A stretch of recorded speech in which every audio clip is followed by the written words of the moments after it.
আসলে এই অনুভূতি কিভাবে প্রকাশ করব? একটা মা যদি অসুস্থ থাকে সন্তানের অনুভূতি আপনারা কিভাবে প্রকাশ করতে বলবেন? মা অসুস্থ থাকলে কোনো সন্তানই ভালো থাকে না। আমরা এখনো আবার চাই ম্যাডামের গাড়ি আবার ওই ফিরোজা থেকে এভার কেয়ারে আসবে, আমরা গাড়ির সাথে দৌড়াবো। যে ১৭ বছরে আমরা যেভাবে ম্যাডামের সাথে ওই কারাগার পর্যন্ত দৌড়াই গেছি, কারাগার থেকে বাসায় আসছি, সেভাবে আমরা দৌড়াইতে চাই। দেশবাসীর কাছে শুধু এতটুকু দোয়া করব যেন আল্লাহ তাআলা ম্যাডামকে দ্রুত সুস্থতা দান করেন এবং সে সুস্থ হয়ে আমাদের মাঝে ফিরে আসুক। আমিন। বাংলাদেশে তার প্রয়োজন কখনো শেষ হবে না। এ দেশবাসী তার কাছে ঋণী।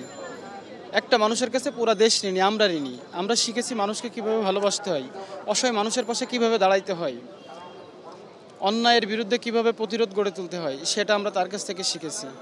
তো যে ব্যক্তি আমাদেরকে এত কিছু শিখিয়েছে, এত ভালোবাসা দিয়েছে, আমাদের জন্য যে তার সর্বস্ব ত্যাগ করছে, তার জন্য আমরা আসলে এখন সত্যি কথা বলতে আমরা ধৈর্য নিয়ে থাকতে পারতেছি না।